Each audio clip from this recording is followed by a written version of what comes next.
E aí, Siddhartha, tudo bom? Tudo bom, Felipe? Beleza, prazer ter você na Universidade da Integração Latino-Americana, na UNILA. Prazer estar na UNILA. A gente agradece o programa de pós-graduação em Biociências pelo convite para trazer você aqui, pelo esforço que o pessoal fez. E vamos bater um papo sobre sonhos? Vamos.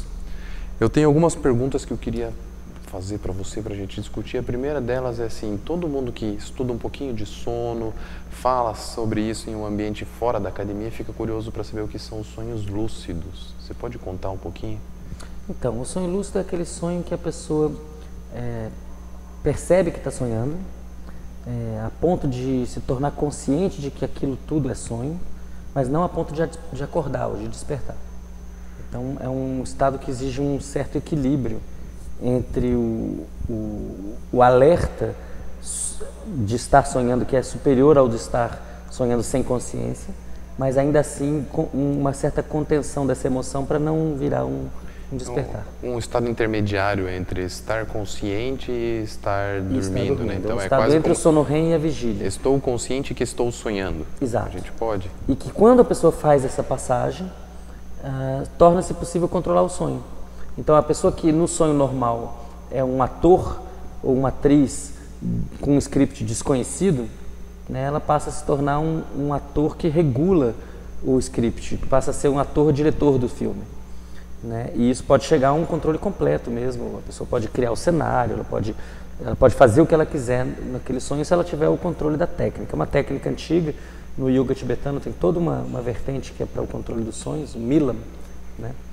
E que, segundo os yogis tibetanos, é um estado que pode ser alcançado do sono para a vigília, mas também da vigília para o sono. Uma coisa que no Ocidente é mais desconhecida. Aquela atividade, então, mental que a gente tem no processo de estar adormecendo, aquele momento de confusão, pode ser sonho lúcido também? Se é da vigília para o sono, segundo o yoga tibetano, né? Isso que a gente... Na transição da vigília para o sono, a gente passa pelos estágios iniciais, né? Hipnagógico, estágio 1, estágio 2, e é possível adquirir lucidez nesses estágios, mas não é comum. O mais comum é a pessoa adquirir lucidez quando ela está em sono REM e tipicamente quando a pressão para dormir já foi diminuída. Então, tipicamente quando a pessoa já dormiu uma noite inteira de sono e ela está já no finalzinho do sono, aqueles minutos finais na cama, já de manhã, ou mesmo fazendo aquela soneca vespertina, em que a pressão de sono também é reduzida, e aí existe um favorecimento da lucidez. Aquele momento do sono REM pré-despertar, então assim, alguns minutos, poucos minutos antes do amanhecer, então assim, ou antes do despertar. E faz muita diferença a autossugestão.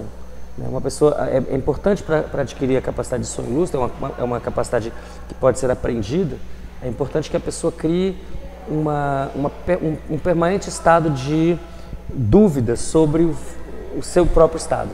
Então, se ela passa a se perguntar, será que eu estou sonhando? E ela faz isso com frequência, a chance dela fazer isso quando estiver dormindo aumenta. Muito interessante. Eu estou perguntando isso porque eu quero discutir alguma outra coisa em seguida você que é em relação a estudos com sonho lúcido, né? Eu sei que você teve interesse nisso em algum momento da carreira, fez experimento com isso, como é que tá? Parou? Está continuando a estudar isso? A gente fez isso por um bom tempo no laboratório, depois eu comecei a estudar outras coisas, mas recentemente a gente voltou a esse tema de maneira um pouco acidental. A gente fez um experimento de múltiplos despertares e aí percebemos que após 36 despertares, a pessoa fica num estado que propicia o sonho lúcido. Então, a gente cria ao despertar uma pessoa muitas vezes, a gente cria nessa pessoa uma melhor consciência de estar sonhando. Como é que é? 36 despertares numa noite? Isso, numa manhã. Numa manhã? Isso. A partir de que horas? Então, o de indivíduo 8 da manhã até 3 da tarde. Então você priva o indivíduo de sono para que ele tenha uma propensão maior ao sono REM. Uma meia privação, metade da noite. Acorda o indivíduo às 2 da manhã. Isso. Como a sua viagem o dia que exatamente, você veio para cá. Para poder vir para cá, exatamente. Vou te acordar a cada 10 ou 15 minutos e fazer a pergunta, está sonhando? A pessoa fica muito brava, né? A pessoa fica brava com a gente. Mas é muito interessante o experimento, porque você consegue, no período de poucas horas, coletar dezenas de relatos de sonho, né? E quando você faz isso, você pergunta assim, me conte aí o que tem na sua cabeça, o que você está pensando, qual é a pergunta? A gente faz duas perguntas, o que você está vendo e o que você está pensando. Mas o que você está vendo com os olhos fechados? Ou Com que os olhos você... fechados. Tá. Eu sei que parece besteira, mas você acorda a pessoa e a instrução é mantenha-se de olhos fechados. A gente toca um bip, a pessoa acorda, a gente está registrando, então a gente vê, tem câmeras infravermelhas, a gente vê também, percebe que a pessoa acordou, mas está tudo escuro. E aí a gente diz, o que você estava vendo? Aí ela descreve uma imagem onírica, né, uma imagem de sonho. E aí a gente diz, o que você estava pensando? Porque a gente percebe que tem uma dissociação entre essas coisas. A gente está justamente pesquisando essa dissociação. Que é difícil de entender se essa dissociação representa o sonho ou a atividade mental ao despertar, né? Exatamente. Né? Na verdade, os experimentos que mostraram que provavelmente é o sonho são os experimentos de decodificação, né, usando ressonância magnética funcional, que mostram que a melhor decodificação do conteúdo do sonho é 10 segundos antes do despertar e não 10 segundos depois, né? Que havia a hipótese de que fosse de fato um construto pós-despertar. Agora, isso diz respeito à imagem. Agora, a questão do pensamento ainda pode ser um construto posterior. A imagem, a gente pode imaginar que nos sonhos nós sentimos cheiros, nós temos representações de sons também, e tudo isso a gente não consegue ainda pelo menos não foi desconstruído com ressonância magnética, né? O estudo mostrou imagens muito simples. Eu acho que vale a pena a gente lembrar disso, porque às vezes as pessoas pensam, nossa, já estou fazendo neuroimagem para ler meus sonhos. Na verdade, o que se conseguiu foi muito pouco, foi uma publicação importante na revista Science, que é uma revista de muito impacto, né? Porque foi possível decodificar o conteúdo do sonho. Mas essa decodificação ela era binária, o cara está sonhando com um veículo ou com um ser humano, né? Não era nada do tipo, de fato, revelar um script, né? Estamos muito longe disso. Muito longe, bacana. E seguindo nessa linha, eu acho que a gente sempre trabalha muito pensando assim, em buscar o porquê das coisas no contexto evolutivo. Você é biólogo, eu sou biólogo também, e eu vejo que na tua fala tem muito de funções dos sonhos, né? Do porquê que a gente sonha e para quê. Por que a gente sonha? Para quê? Qual é a função? Existe uma função? A gente consegue fazer uma resposta considerando evolução? Pensando assim, isso foi um caractere mantido, selecionado, né? Havia uma vantagem evolutiva em manter esse sonho? Então, se a gente vai pensar numa função tão antiga quanto o sono e depois o sonho, a gente tem que pensar evolutivamente. Então a gente tem que perceber que todos os animais têm sono. Então é uma coisa muito antiga, né, que deve ter funções muito essenciais, porque senão não seria tão geral. A gente sabe que, por exemplo, o sono faz uma detoxificação do cérebro. Deixa eu só interromper. Todos os animais sonham, dormem, não sonham? Todos os animais. Inclusive, todos os que a gente estudou com clareza. Eu acho que vale a pena lembrar que, inclusive, a água-viva, né? Tem um trabalho bem recente mostrando e caracterizando padrões de sono em água-viva. Não atividade em água-viva. Mas aí você vai me falar, poxa, mas a água-viva não tem nem sistema nervoso muito complexo, né? Uma rede neural muito pequena. Não, é atividade de repouso que se encaixa de acordo com o sono. Desculpa te interromper. Não, mas é exatamente isso. Quer dizer, o sono, a existência de um período de quiescência acoplado à ausência de luz é muito antigo. É alguma coisa da ordem de 500 milhões de anos, a julgar pelas espécies que hoje em dia apresentam esse comportamento. Então, as funções são funções antigas, são funções gerais e parecem ter a ver com reposição de metabólitos, a detoxificação de produtos, enfim, proteínas tóxicas, outros metabólitos tóxicos, e são funções muito, muito basais. O sonho é uma outra história. O sonho é uma coisa muito mais recente. Eu fico confortável em presumir que os mamíferos todos sonham em algum grau, mas eu não diria o mesmo, por exemplo, para répteis ou para aves. As aves têm sono REM, inclusive, mas é um sono REM que dura segundos. Eu acho muito difícil imaginar que naqueles segundos exista toda uma experiência onírica complexa. É possível, mas é improvável, na minha opinião. Já os mamíferos não, eles têm um sono REM que dura minutos, pode chegar a durar 1 hora. E é nesse momento em que ocorre o sonho. Mas o que a gente descobriu nos últimos 20 anos, quando eu digo a gente, eu digo assim, o meio acadêmico, a comunidade científica, mas sobretudo o trabalho do Mark Solms, é que sonhar e ter sono REM são coisas bem diferentes. É possível ter sono REM e não sonhar, né? E é possível sonhar e não estar em sono REM. Eu acho que o sonho, a função do sonho, ela é muito mais difícil de ser determinada. Já existem artigos científicos, alguns artigos científicos mostrando que sonhar com alguma tarefa, por exemplo, uma tarefa no computador, facilita a realização dessa tarefa. Mas são poucos artigos, do Bob Stickle, sobretudo. Com a Corinne Wansley, né? Eles acabaram de replicar, né? Um trabalho que foi replicado há poucas semanas, saiu o artigo de replicação. Eles publicaram esse trabalho, se não me engano, 2005, 2006, eu lembro, porque é um trabalho que me chamou muita atenção. E aí, semana passada, eu recebi o ResearchGate, foi lá e me avisou, ó, saiu mais um trabalho dela e era replicação. Mas é isso mesmo, né? São poucas evidências de bem escassa, melhorar, né, o aprendizado ou participar de consolidação da memória. Mas e aí o que tem de hipótese? Eu acredito que os sonhos foram muito importantes para vários mamíferos que são topo de cadeia alimentar. Né? O sonho não há de ter sido muito importante para as presas, foi muito importante para os predadores, porque os predadores tinham tempo de sonhar. Então os grandes felinos, os grandes canídeos, e os grandes primatas. E acho que na história humana foi particularmente adaptativo sonhar. Eu acredito que o sonho é uma reativação de memórias de experiências passadas, de forma a recombiná-las para gerar estratégias futuras. Então ele funcionaria assim como um oráculo probabilístico. Ele tenta simular o futuro baseado no passado, mas ele é probabilístico, porque ele não sabe o que o futuro vai ser, então ele tenta encaixar.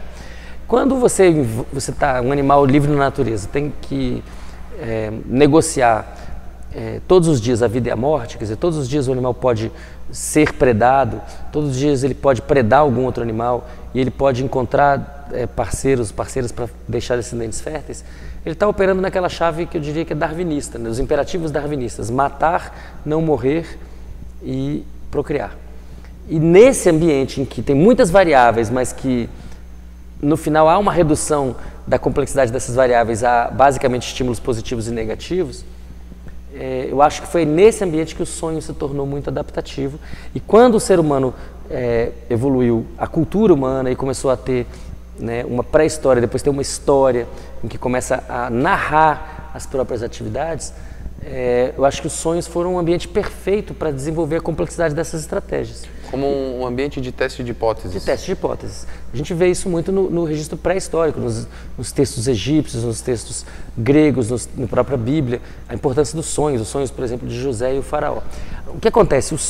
Quando a gente sai, através da cultura, desse ambiente de poucos imperativos darwinistas para a situação de hoje em dia, em que você tem 5.000 problemas pequenos, você não acha que vai morrer hoje, mas você sabe que hoje você pode não conseguir pagar uma conta, ou você pode não conseguir chegar na hora num compromisso. Então você troca aquelas três preocupações fundamentais, que tem um valor muito grande, por milhares de preocupações de valor muito pequeno. E aí esse oráculo probabilístico ele fica meio quebrado, porque aí ele não consegue mais... uma coisa é você tentar prever o futuro quando tem poucas variáveis, outra coisa é tentar prever o futuro quando tem milhares. E quando a importância delas é pequena. Agora, basta que alguma coisa muito relevante na sua vida aconteça, né, uma doença na família, uma separação, alguma coisa, perder o emprego. Quando essas coisas acontecem, tipicamente os sonhos expressam. Inclusive podem expressar antecipadamente. Não só, né, relevantes, mas de muita inovação, né? Algo muito diferente. Fenômenos de criatividade, de invenção. Eu acho que momentos de aprendizagem muito distintos. Eu lembro de você uma vez contando uma história assim de quando você mudou para os Estados Unidos para fazer seu doutorado. Ou passar a dormir mais foi importante. Eu imagino que eventualmente na verdade, é inevitável. Eu cheguei a dormir 16 horas por dia. Era tanta coisa nova. Era muita coisa nova, né? E eu estava no inverno. Então tinha uma mistura de excesso de novidade, inadequação, inadaptação, o ciclo claro-escuro alterado, né? Com pouca luminosidade. Então eu entrei num processo de 2 a 3 meses de sonolência excessiva, muitos sonhos, e que era um estado em que, visto de fora, parecia só uma depressão. Mas ele era um estado de adaptação. Então, quando chegou a primavera, eu passei de estar me sentindo super mal adaptado para me sentir super bem adaptado. Isso foi muito rápido. E chegava a sonhar em outra língua? Foi quando eu comecei a sonhar em inglês. Eu tive a mesma sensação e a mesma experiência quando eu morei fora. Quando eu morei na Alemanha, foi mais ou menos esse sentimento. Assim, o início lento, e a partir do momento que eu comecei a sonhar com mais intensidade na língua, eu me senti muito mais à vontade também. É legal a gente ter essas experiências pessoais, né? Embora elas não sejam nada empíricas, né? Elas são anedotas apenas. Mas elas dão uma certa direção para a nossa pesquisa também. Para onde a gente vai olhar depois, né? O que eu vou fazer a seguir, né? E dos experimentos que você fez, você tem alguma coisa com resultado legal já? Você conseguiu, por exemplo, induzir sono lúcido, sonhos lúcidos? Então, a gente descobriu, meio que por acaso, nesses experimentos com sonhos, a gente tem feito experimentos em que a gente coloca uma imagem positiva, negativa ou neutra, para que a pessoa veja, seja a última imagem que chega na retina dela antes de dormir. Aí ela entra em sono e a gente desperta depois de minutos e aí tenta recuperar aquele sonho, ver quanto que aquele sonho se parece com a imagem, com o relato da imagem, a descrição da imagem. Então são múltiplos despertares, a pessoa é exposta a 36 imagens, e isso dura das 8 da manhã até as 3 da tarde. Depois dela fazer esse processo, a gente diz, bom, agora você vai tentar entrar em sono REM e tentar fazer sonho lúcido, tentar ficar consciente de que está em sonho lúcido, e se estiver consciente, fazer um sinal que é combinado com os olhos, né? Quando você está em sono REM, você sabe bem disso, o tônus muscular ele cai a zero, a pessoa fica totalmente relaxada. Então é impossível fingir esse estado de sonho lúcido. Se você estiver em sonho lúcido e fizer os movimentos oculares combinados, e estando em atonia muscular, eu tenho certeza que você está em sono REM. O tônus muscular vai te mostrar também, vai te dizer se o cara está mentindo ou não. E o que a gente percebeu é que depois que a gente faz esse processo de múltiplos despertares, e aí pede para a pessoa entrar em sonho lúcido, ela rapidamente vai para o sonho lúcido. 50% dos sujeitos, que é muito alto, porque a probabilidade ao acaso é da ordem de 1%.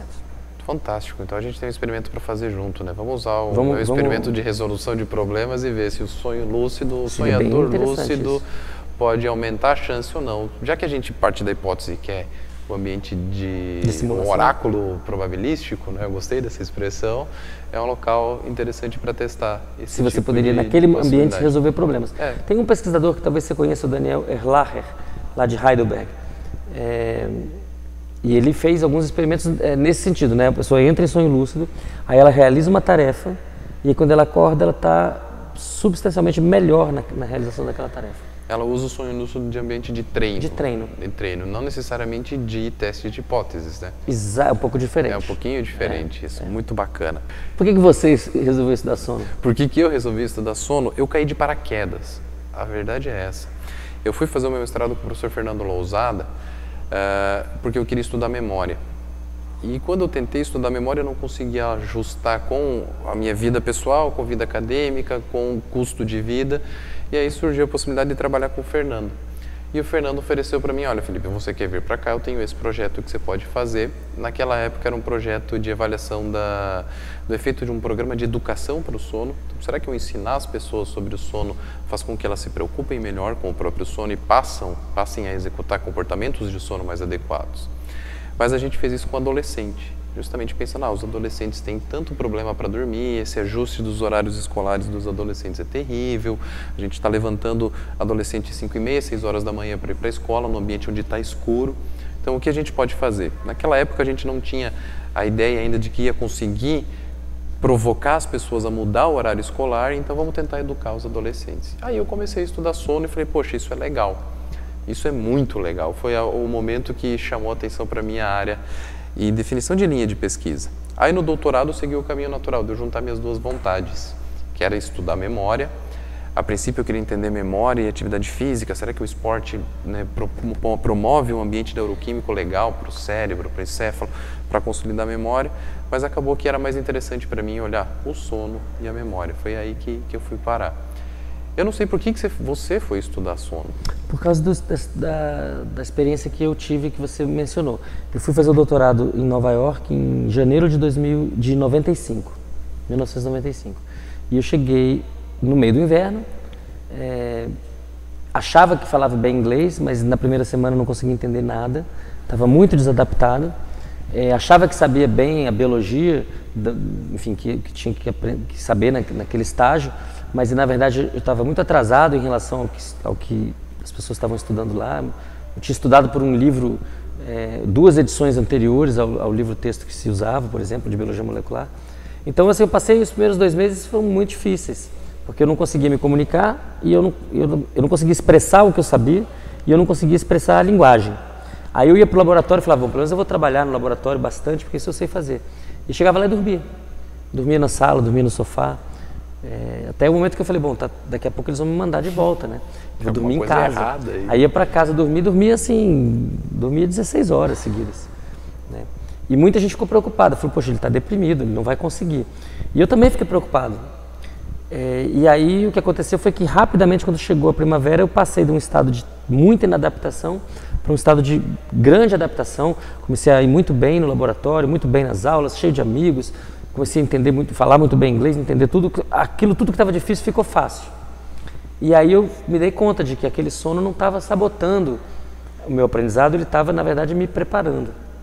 E aí me meti para ler Freud, para ler a psicologia experimental da década de 70 e tentar entender o que o sono de fato faz. E foi aí que você já tinha ideia de ser neurocientista antes disso? Sim, eu já estava fazendo neurociência, já tinha feito mestrado no Rio com neurociência, mas eu ia trabalhar, quando eu fui para Nova York, a ideia era trabalhar, e fui trabalhar e trabalhei num laboratório que estudava a representação do canto do pássaro no cérebro do pássaro. E fiz um doutorado sobre isso, publiquei vários artigos nesse assunto. Mas ao mesmo tempo, comecei um projeto de mão esquerda, assim, plano B, com roedores, com rato, estudando, num outro laboratório, estudando sono e memória. E aí eu fiz isso ao longo do doutorado, por causa dessa experiência pessoal. Quando foi no final do doutorado, eu tinha que escolher entre essas áreas para seguir no pós-doc. Aí eu falei, não, então agora eu vou fazer como minha linha principal sono e memória. E virou teu carro-chefe, né? Virou o carro-chefe. E tu disse que hoje ainda é o carro-chefe ou você já conseguiu abrir, né, como investigador principal? Então, hoje que você tem toda a sua infraestrutura de laboratório montada já há aproximadamente 10 anos que está de volta no Brasil, 12 anos, você é o carro-chefe. Mas dentro desse carro-chefe você tem feito... Eu tenho aberto várias frentes. Uma coisa muito importante no laboratório hoje é psiquiatria computacional. E eu comecei essa linha estudando sonhos de pacientes psicóticos. Eu trabalho com a Natália Mota, que é minha principal colaboradora e esposa amada, mãe dos meus filhos. Uma fantástica pesquisadora. A fantástica Natália. E aí a gente começou a fazer uma pesquisa sobre sonhos de pacientes, mas isso levou, na verdade, para uma pesquisa mais ampla sobre diagnóstico psiquiátrico, diagnóstico diferencial de psicose. Uma pessoa que está apresentando uma psicose, ela pode apresentar essa psicose por várias razões diferentes. E a gente começou a fazer uma análise matemática do discurso, e isso virou uma linha de pesquisa importante. É aquela ferramenta, inclusive, que vocês disponibilizam, né? Vocês têm ela disponível online. Livre, Speech Graphs, está disponível no www.neuro.frn.br, clicar no Ferramentas Livres. E é grátis. O objetivo é essa ferramenta um dia virar mecanismo para auxiliar em diagnóstico? Sim, a gente já está fazendo isso, inclusive pessoas do Brasil todo escrevem e fazem, gravam. A Natália está fazendo já, como ela é psiquiatra, ela já pode utilizar isso de maneira diagnóstica. E já está bem publicado, bem reconhecido, ganhou o prêmio SUS ano passado. Parabéns. Então, está caminhando bem. Tem várias outras linhas de pesquisa que começaram com sono e depois viraram outra coisa. Hoje em dia eu tenho uma pessoa estudando polvo no laboratório, aprendizagem de polvo e sono de polvo. Tem uma pessoa estudando macaco, tem uma pessoa estudando camundongo, tem uma pessoa estudando criança na escola, tem uma pessoa estudando pacientes psicóticos. Então, o que aconteceu nos últimos anos é que essas linhas foram se abrindo. Mas o centro do laboratório ainda é o sono. Mas olha que legal, né? Eu acho que quando a gente entra no curso de biologia, a gente entra tão jovem, assim, com 1 milhão de sonhos. E a gente é exposto a um universo fantástico e muito, muito grande de conhecimentos, né? O estudante de biologia vai lá, estuda paleontologia, estuda geologia, estuda biologia molecular, vai estudar evolução, vai estudar anatomia, fisiologia de diversos organismos. E hoje você se olha e fala assim, poxa, hoje eu sou um biólogo completo, hoje eu consigo estudar diferentes organismos, desde o nível molecular ao nível sistêmico e, dependendo da condição, ao nível ecológico, né? Eu acho que chegou no ápice da carreira de biólogo, assim, se sente assim? Cara, eu acho que ápice não, né? Tomara que não. Mas a sensação que eu tenho é de que foi possível nessa última década utilizar os poucos recursos que nós temos aqui no Brasil, mas foi possível no meu laboratório utilizar isso para fazer muitas pesquisas interessantes, muitas delas de baixo custo, não todas, e muito motivadas pela curiosidade, pelo prazer de fazer ciência. Eu acho que uma coisa que é preciso que os jovens lembrem é que a gente faz ciência porque gosta, porque ciência é uma coisa interessante. A liberdade de ciência pensar. não pode ser uma carreira igual a todas as outras carreiras. Ninguém vai chegar a lugar nenhum na ciência trabalhando de 9 a 5. A ciência, ela pega o seu fim de semana, ela pega a noite, ela pega o seu sonho. E eu acho que é aí que ela vale a pena ser vivida. E aí, nesse sentido, o Brasil oferece muita liberdade. A despeito da dificuldade de recursos, aqui no Brasil é possível fazer várias coisas ao mesmo tempo. E aí a questão passa a ser o contrário. Quer dizer, quando você faz coisa demais, às vezes você não consegue realizar, né? É preciso ter um certo foco. Então tem que ter um pouco de equilíbrio entre essas estratégias. Eu tenho essa mesma alegria na profissão, né? A liberdade que eu tenho para pensar, a liberdade absoluta para criar.